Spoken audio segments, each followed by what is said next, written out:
بسم اللہ الرحمن الرحیم۔ میں ہوں جہانگیر اور آپ دیکھ رہے ہیں میرا یوٹیوب چینل کورس ٹائم۔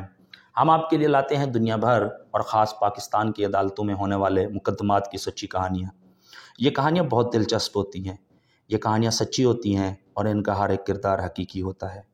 آج جو کہانی ہم آپ کے لیے لے کر آئے ہیں یہ کہانی بہت ہی دلچسپ ہے، اور میرا خیال ہے یہ کیس پڑھتے ہوئے میں نے تو اپنے 12 سال کی پریکٹس میں شاید یہ پہلی دفعہ کیس دیکھا ہے، شاید آپ لوگوں نے پڑھا ہوا ہو، سنا ہوا ہو۔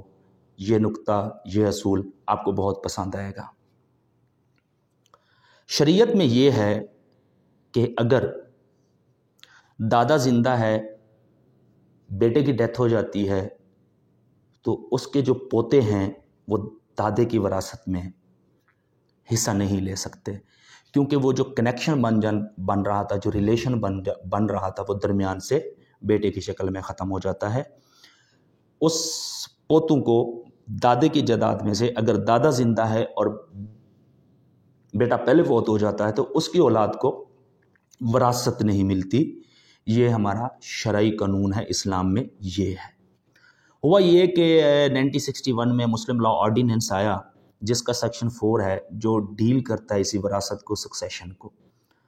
انہوں نے اس کو چینج کر دیا اس قانون کے تحت، اور اس میں یہ تھا کہ اگر دادا سے پہلے بیٹا فوت ہو گیا تو جو پوتے ہیں وہ دادے کی وراثت میں سے حصہ لے سکتے ہیں، کیونکہ اگر اس ٹائم جس ٹائم دادا فوت ہوگا اور بیٹا پہلے فوت ہو گیا ہے تو اس ٹائم جب وراثت کھلے گی تو اس بیٹے کو زندہ تصور کیا جائے گا۔ یہ قانون چلا آ رہا ہے۔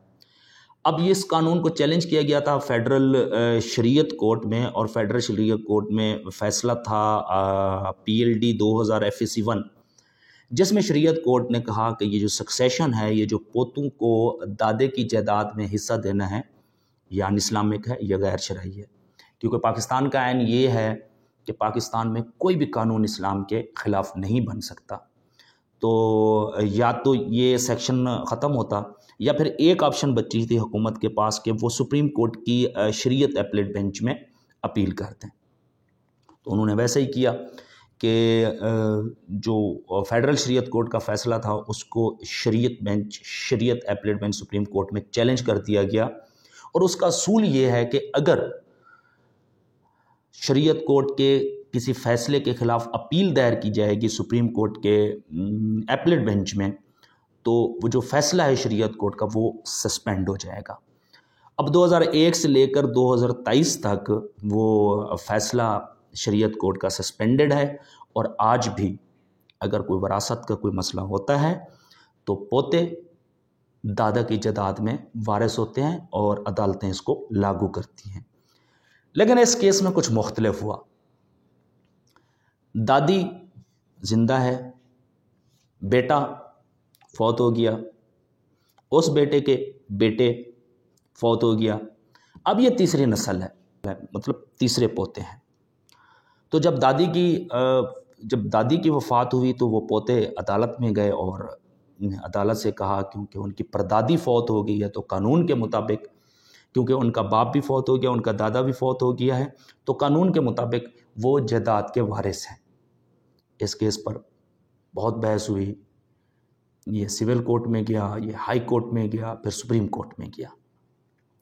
سپریم کورٹ میں وہ جو سکسیشن کا سیکشن 4 ہے مسلم فیملی لا آرڈیننس، اس کو بڑا ایکسپلین کیا اور بڑا تھارلی ایکسپلین کیا۔ ہم آپ کو صرف یہ قانون سمجھائیں گے، اس ڈسکشن میں نہیں جائیں گے۔ پھر ہائی کورٹ کے بعد سپریم کورٹ نے یہ طے کر دیا کہ یہ جو سیکشن ہے سکسیشن ایکٹ کا، یہ سیکشن 4 جو ہے سکسیشن کا، یہ صرف پوتوں پہ لاگو ہوتا ہے۔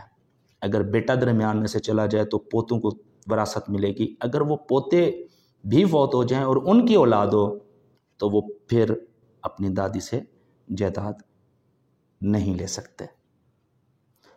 اگر آپ کا بھی اس حوالے سے کوئی اسپیسیفک کویشچن ہے تو آپ ہم سے رابطہ کر سکتے ہیں، ہم اپنی پوری کوشش کریں گے کہ ہم آپ کو قانون کے مطابق اس کا جواب دیں۔